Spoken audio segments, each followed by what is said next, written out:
Hi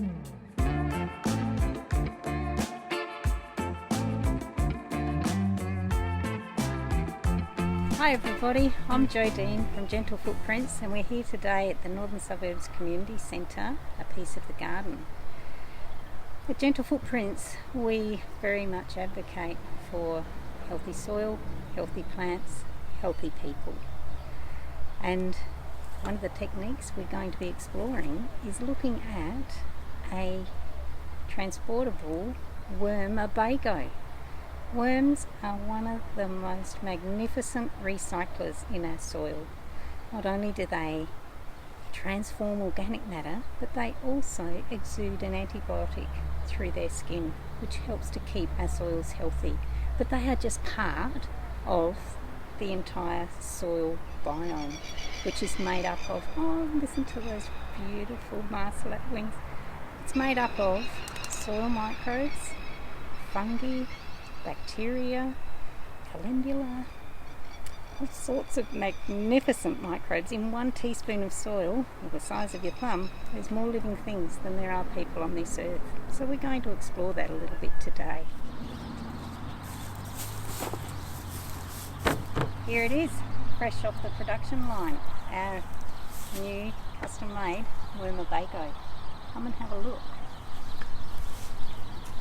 This has been set up to be able to process all of our kitchen waste here at Northern Suburbs Community Centre. And here's the productive guys and gals doing all the work. The red wriggler worms.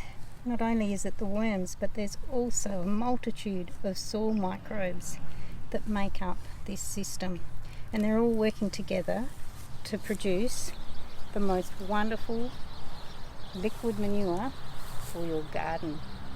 And as this material breaks down over time, it's also producing vermicompost, which we can take out, get the basket out, and mix it into the garden beds here. Let's give them a feed.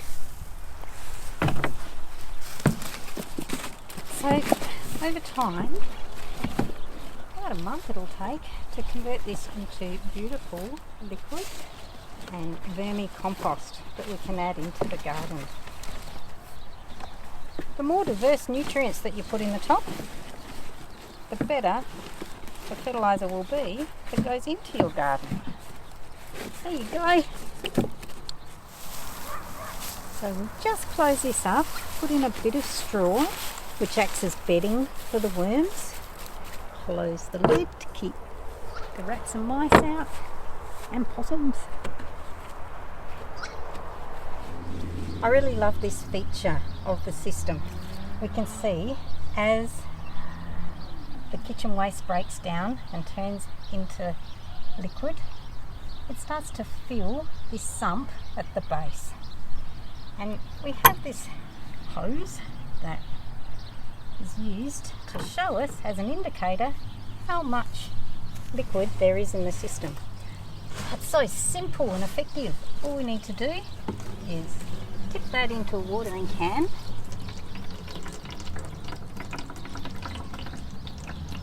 So the dark colour shows that it has micro amounts of organic matter in there.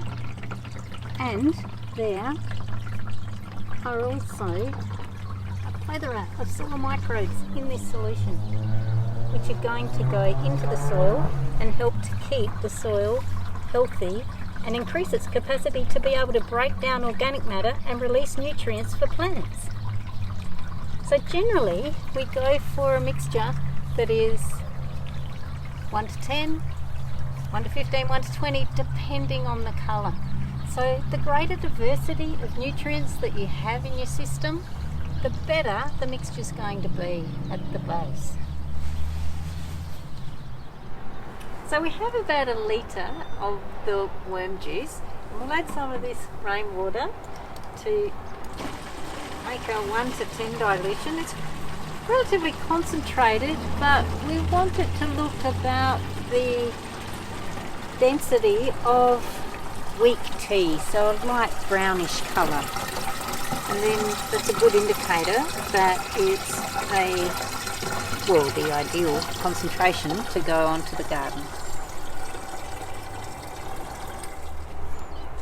So I'll just put it on this beetroot bed here, and what we're doing is we're adding organic matter. As you can see, is the brown colour here. We're also adding organic nutrients, but most importantly we're adding soil biology, the soil microbes, which are going to go into the soil and build this system to be able to release nutrients from the organic matter that exists here. So what we're doing is building a system that creates healthy soil, healthy plants, which we are then going to eat to be able to sustain healthy people.